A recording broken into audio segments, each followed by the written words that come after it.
Salut tout le monde, j'espère que vous allez bien. Aujourd'hui je vous retrouve dans une nouvelle vidéo qui sera malheureusement ma dernière vidéo de l'année 2017. Ouais, ça fait bizarre de dire ça un peu.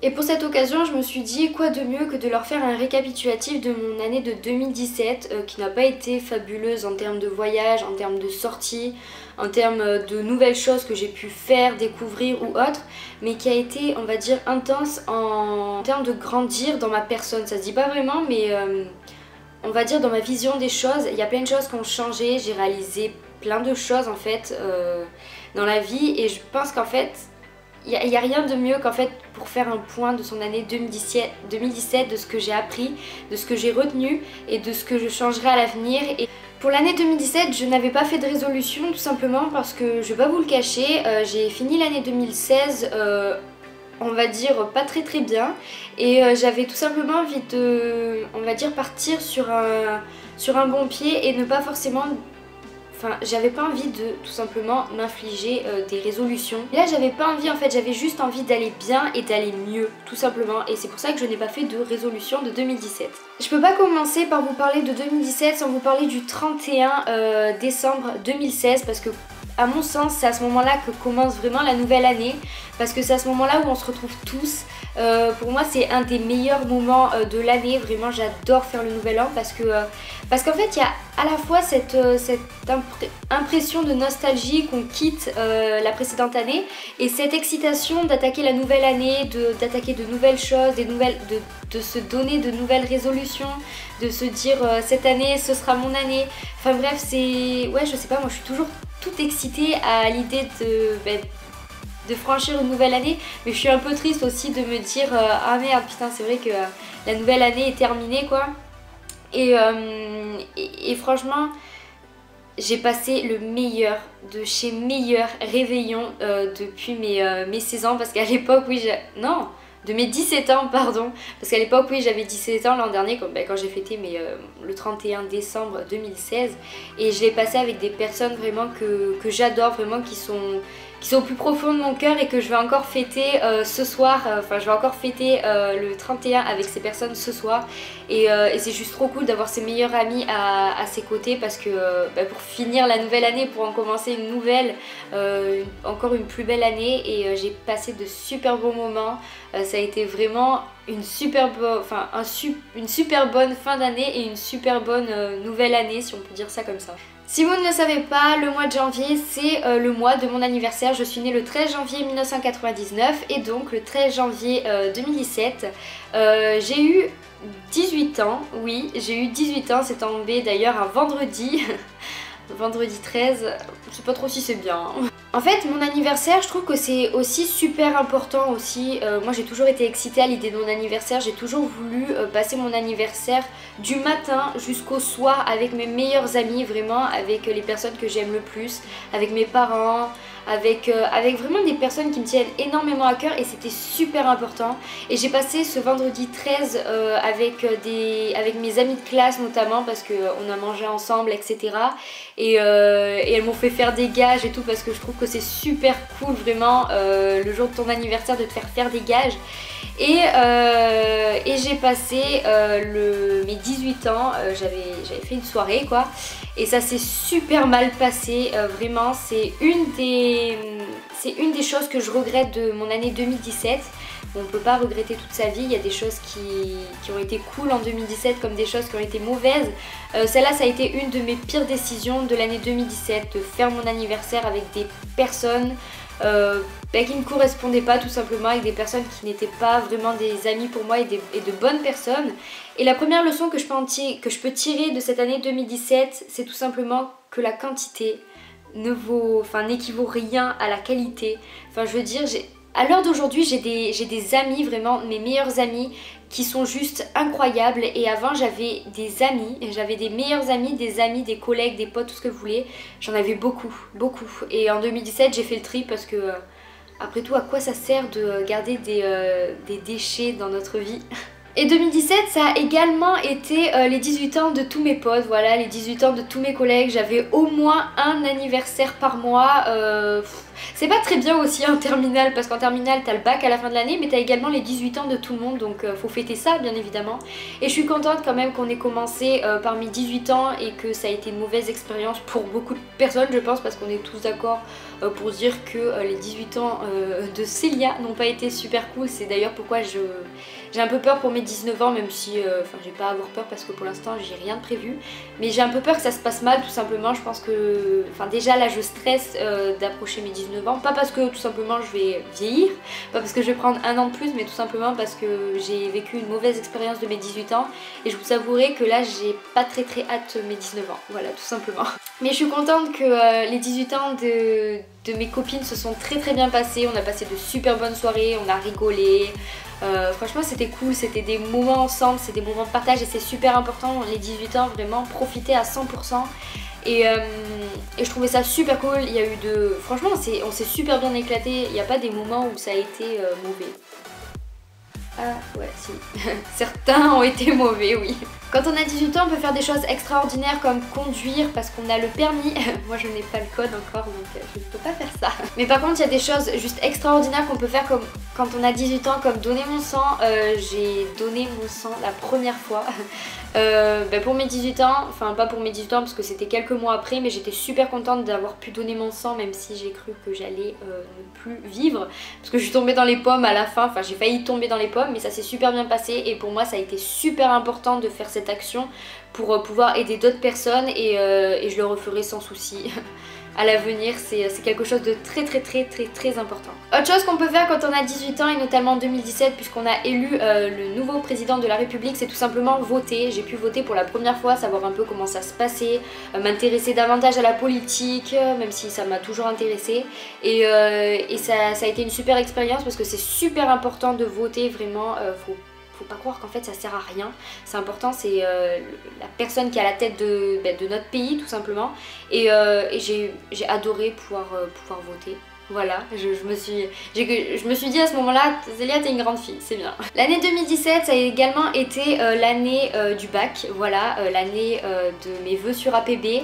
Si vous ne savez pas, cette année, enfin l'année 2017, je voulais absolument rentrer en mana, en mise à niveau en art appliqué, pour faire un an de mana puis pour partir après sur un BTS de mode et je n'ai pas été prise. Voilà, j'avais fait beaucoup de dossiers, je m'étais énormément engagée là-dedans et je n'ai pas été prise. Mais ce que je peux retenir en fait dans tout ça, c'est que va au bout de tes rêves. C'est la deuxième leçon que je peux retenir, c'est va au bout de tes rêves. C'est très important d'aller jusqu'au bout de ses rêves. C'est pas parce que tu échoues une fois que tu échoueras une deuxième fois. Et si tu échoues une deuxième fois, ben tente encore une troisième fois et peut-être que tu y arriveras. J'ai passé mon bac à la fin et je l'ai eu de justesse avec 10,08. On s'en rappelle, j'étais complètement dégoûtée parce que j'ai toujours énormément travaillé et vous le verrez bien dans la vidéo qui va suivre prochainement sur ma FAQ de terminale et de bac, de cours, etc. Et j'ai énormément travaillé pour avoir 10,08 mais c'est pas grave, je l'ai eu, c'est le plus important et c'est quand même quelque chose d'avoir son bac, hein. C'est très important selon moi et je suis fière d'avoir pu l'avoir, même si quand je l'ai eu je me suis dit non Célia, faut absolument que je le repasse. Attends, j'assume pas du tout avoir eu cette note là à mon bac, va falloir que je l'ai quoi, va falloir que je l'ai avec avec une meilleure note, mais je suis contente de l'avoir eu parce que maintenant je rentre vraiment dans la vie des études et ça c'est super cool. Qui dit fin de lycée dit forcément bal de promo. Cette année j'ai fait mon deuxième bal de promo depuis que je suis toute petite, parce que le premier c'était en fin de troisième. Bon, c'était un bal, c'était plus un goûter dansant quoi. Et là franchement j'étais hyper ravie, je m'attendais pas du tout à ce qu'il y ait une ambiance comme ça à cette fin d'année terminale. J'étais super contente de passer cette soirée avec mes amis, avec les personnes les plus proches pour moi de toutes ces 3 années de lycée, et ça m'a vraiment fait chaud au cœur de les passer avec ces personnes là parce que c'est des personnes que j'adore, que j'affectionne tout particulièrement et je suis super contente, voilà, parce que ça a été vraiment la fin, c'est une porte qui se referme et c'est à la fois cool et c'est à la fois triste, mais c'est bien, on en garde des souvenirs. je ne peux pas faire cette vidéo sans vous parler de mon année de première et de mon année terminale parce que ça a été les 2 années que j'ai passées dans la filière littéraire et ça a été les 2 années où je me suis fait des amis, mais vraiment des amis comme on ne peut pas s'en faire. J'ai découvert vraiment des personnes extraordinaires et je dois vous avouer qu'en fait quand je suis arrivée en première L, le premier avis que j'ai eu sur cette classe ça a été non mais je peux pas rester là. Je voyais mes meilleurs amis qui étaient en ES, en S, en STMG et même dans d'autres filières technologiques et je les voyais, elles étaient bien, elles étaient dans de bonnes classes et tout et moi la première fois que je suis arrivée en L, je me suis dit mais c'est quoi ces cassos quoi, sérieux quoi. Et en fait ça a vraiment été de super bonnes découvertes. Bon il y a des personnes avec qui c'est moins passé, enfin, j'ai rien contre ces personnes-là, absolument pas, mais avec qui voilà, il n'y a pas eu forcément d'affinité, mais c'est des personnes qui sont bourrées de talent, qui ont des personnalités géniales vraiment, et j'ai découvert plein de personnes, et c'est super bien aussi de faire de nouvelles rencontres dans sa classe, et des personnes complètement différentes, complètement hors du commun, et ça fait du bien bordel. Je pense que c'est vraiment en terminale où je me suis fait mon petit groupe de classe avec Emma, Aurélie, Maud, Lisa, Aude, une autre Emma et bien sûr Morgane, je suis obligée de citer Morgane bien évidemment. Et je pense que c'est à ce moment-là où je me suis vraiment fait mon petit groupe de classe et on a bien déconné, que ce soit en philo. Aurélie et Emma, si vous passez par là, enfin vous êtes obligés de passer par là parce que je suis obligée de parler de vous donc voilà, mais on a passé tellement de bons moments en philo avec notre prof qui pétait un plomb à cause de ces 2 nanas là, mais on a passé tellement de bons moments aussi en anglais, même si j'aimais pas l'anglais, en espagnol, en histoire géo, enfin vraiment en fait c'est de super bonnes années, c'est pas une corvée au final le côté scolaire un peu parce que j'ai vraiment fait de super belles rencontres et j'oublierai jamais. Et en fait la L ça m'a énormément apporté, je vous en parlerai comme je l'ai dit dans la vidéo prochaine, mais ça m'a énormément apporté en tout, en culture comme dans ma personnalité, ça m'a énormément appris sur moi-même en fait. Cet été aussi, j'ai rencontré la première personne qui me suit sur YouTube, je m'y attendais pas du tout et j'étais super contente vraiment, j'étais énormément ravie, j'aurais jamais pensé que ça allait se passer maintenant, on va dire avec peu de personnes qui me suivent, mais c'est tellement bien aussi parce que contrairement à plein d'autres gens qui font vraiment des vidéos sur YouTube et que c'est vraiment leur profession, moi de faire des vidéos juste pour le plaisir, juste parce que j'aime ça et qu'on m'aime aussi en quelque sorte pour ça, ça me fait juste super plaisir. J'étais super ravie de voir cette petite qui est juste venue me demander une photo parce qu'elle aimait ce que je fais. Enfin, elle aime ce que je fais même et je trouve ça juste génial en fait. Cet été aussi, j'ai eu ma première expérience professionnelle, enfin 2 expériences professionnelles complètement différentes. Celle d'être femme de ménage et être à la tête d'un accueil dans une piscine, et de rencontrer des gens, de pouvoir parler, discuter avec eux, de savoir un peu comment fonctionne aussi une piscine municipale, etc. Ça a été intéressant.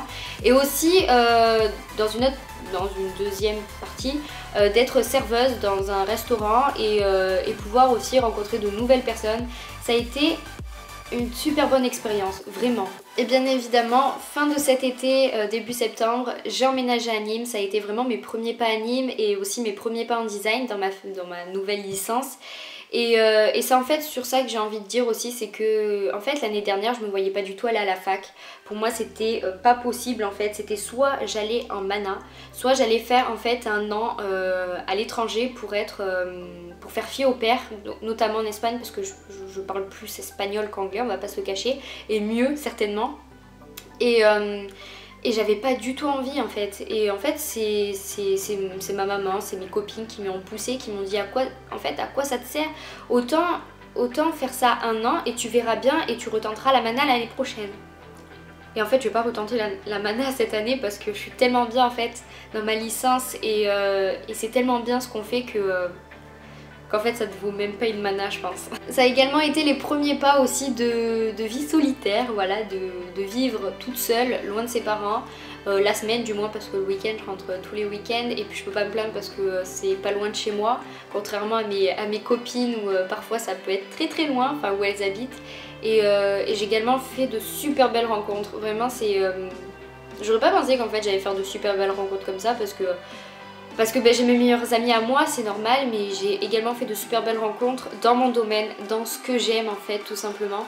Et j'en suis énormément ravie et en fait je les remercie d'être là et de me faire passer de super bons moments, que ce soit en design ou à l'extérieur, parce que Bah parce qu'en fait on se ressemble sur plein de points et ça fait du bien aussi d'être avec des personnes qui se ressemblent et qui n'ont pas forcément les mêmes avis, hein, ça c'est clair, mais avec des personnes qui partagent en fait le même univers que toi. Ça n'a pas été une année, on va dire, forte en nouvelle, ouais, en découverte, on va dire, voilà, en découverte. Par contre, ce que je peux dire néanmoins, c'est que je me suis énormément découverte, en fait, tout simplement. Je me suis retrouvée avec moi-même et je pense que c'est super important. Cette année, en fait, on peut dire que j'ai réellement compris ce que c'était le bonheur et ce que je comprenais pas avant, en fait. Avant, je n'arrivais pas à déterminer ce qui était réellement le bonheur. Et aujourd'hui, je sais ce que c'est et en fait, je suis contente parce que j'ai pu vous le faire partager comme je peux grâce à 2 vidéos. Je vais mettre en barre d'infos si vous voulez sur ton bonheur dépend-il d'une autre personne que toi-même et sur 10 conseils pour être toujours positive, en fait, tout simplement. Et c'est vrai qu'en fait l'an dernier ça a été énormément compliqué parce que on peut pas dire qu'une année soit parfaite de A à Z. Il y a 365 jours dans une année. Vous pensez sérieusement que chaque jour vous allez être heureux? Enfin ouais, c'est génial, hein, je dis pas le contraire, si vous êtes tout le temps heureux c'est super cool. Mais on peut pas dire parce que, je sais pas, parce que par exemple cette année je me suis fait on s'est fait cambrioler chez moi. Je peux pas dire ouais cette année ça a été de la merde parce que je me suis fait cambrioler. Non, il y a eu plein de moments où vraiment j'ai passé une super bonne journée. J'ai pas vraiment réfléchi à mes résolutions pour l'année 2018 tout simplement parce que je sais pas vraiment si j'aurai des résolutions pour cette année 2018. Oui et non parce que j'ai envie de pouvoir me booster et d'avoir des projets. Bien évidemment pour l'année 2018 j'aimerais pouvoir réussir mon année, déjà réussir mon semestre parce que je suis en vacances là, mais est-ce que j'ai réussi mon semestre? Est-ce que je serai au rattrapage? Je sais pas. Mais oui, en termes de professionnel j'aimerais beaucoup réussir mon année. Mais sinon j'ai pas vraiment de projet à part comme je l'ai dit dans ma dernière vidéo, lire entre 25 et 30 livres cette année. Mais sinon en fait j'en ai parlé avec une personne à qui je tiens énormément dernièrement. Je lui ai juste demandé c'est quoi ta première résolution pour l'année 2018. Est-ce que j'avais dit 2017 juste avant? On va être en 2018, c'est il faut que tu mettes ça dans la tête. Et je lui ai demandé c'est quoi ta première vraie résolution pour l'année 2018, celle que tu as vraiment envie d'avoir en fait. Et cette personne m'a répondu j'aimerais être une meilleure version de moi-même. Et c'est vrai, c'est très important en fait. Et j'aurais jamais pensé que cette personne allait me dire ça parce que c'est... Pour l'instant en fait, pour moi cette personne est... On peut rien y dire quoi, enfin elle est parfaite de A à Z et pourtant la perfection n'existe pas et je verrai avec le temps. Mais c'est vrai que je me demande vraiment, honnêtement, comment cette personne peut être meilleure qu'elle ne l'est déjà, vraiment. C'est vrai après tout, on a à apprendre énormément dans la vie, c'est vrai c'est important de se dire j'ai envie de me remettre au sport, j'ai envie d'être... j'ai envie de pouvoir grossir si on se sent un peu trop maigre, j'ai envie de pouvoir faire attention à mon alimentation, j'aimerais, je sais pas, j'aimerais être plus organisée, j'aimerais arrêter de fumer, des choses comme ça. Mais c'est vrai qu'une des résolutions qu'on ne dit jamais, une des résolutions qu'on n'a jamais en compte et qui est très très important, c'est tout simplement d'être meilleur. En fait il y a tellement de choses à apprendre sur Terre, sur tout le monde, sur tout au niveau culture, au niveau social. Mais en fait on doit énormément aussi en apprendre sur nous-mêmes et c'est important aussi, c'est... Comment vous dire? C'est un exercice qu'on doit faire toute sa vie sur nous-mêmes, d'être meilleur, de réfléchir à soi, de réfléchir à la vie et c'est ce que je fais quotidiennement en fait depuis que j'ai fait de la philo, pour tout vous avouer, l'an dernier. Je me pose énormément de questions sur moi-même mais sur les autres personnes et j'essaye tout le temps d'être une meilleure personne de moi-même et c'est pour ça que j'ai besoin aussi de l'avis de mes meilleurs amis qui me disent ce qui ne va pas et tout simplement aussi des personnes qui m'aiment, qui me disent écoute Célia, c'est vrai que t'es comme ça et c'est pas bien. Et c'est toujours bien en fait d'être meilleur que ce qu'on était déjà, pas parce qu'on a envie d'être une personne parfaite, parce que ça n'existe pas la perfection. Parce que c'est normal qu'on ait des défauts et le défaut aussi fait le charme de la personne. Mais tout simplement d'être meilleur, de faire en sorte de faire mieux les choses tout simplement. Et ça c'est important et ça c'est ce qu'on... En fait c'est la première résolution qu'on devrait tous avoir. Être une meilleure version de soi-même. Et voilà les gens, je sais pas quoi vous dire d'autre, les gens. Et voilà tout le monde, je sais pas quoi vous dire d'autre. Dites-moi vos résolutions pour l'année 2018. Dites-moi aussi si vous avez réussi vos résolutions pour l'année 2017. Dites-moi ce que vous avez appris cette année, ce que vous avez envie de changer chez vous. Bref, dites-moi tout ça, je suis ravie de le savoir. Et en tout cas je vous souhaite vraiment une super bonne année 2018, une bonne fin d'année 2017. Passez un très bon réveillon avec vos amis, avec votre famille, avec vos frères et soeurs, vos cousins, avec n'importe qui, même tout seul si vous vous amusez, que vous êtes bien tout seul, c'est le plus important. Et comme je dis toujours, et je le répéterai en fait toute ma vie je pense, parce qu'il n'y a rien de plus important que ça, la santé. Oui, vous le savez, j'arrête pas de le dire, mais c'est vrai, portez-vous bien, soyez heureux, faites en sorte d'aller bien, parce qu'il n'y a rien de plus important que la santé, c'est ça qui nous maintient en vie.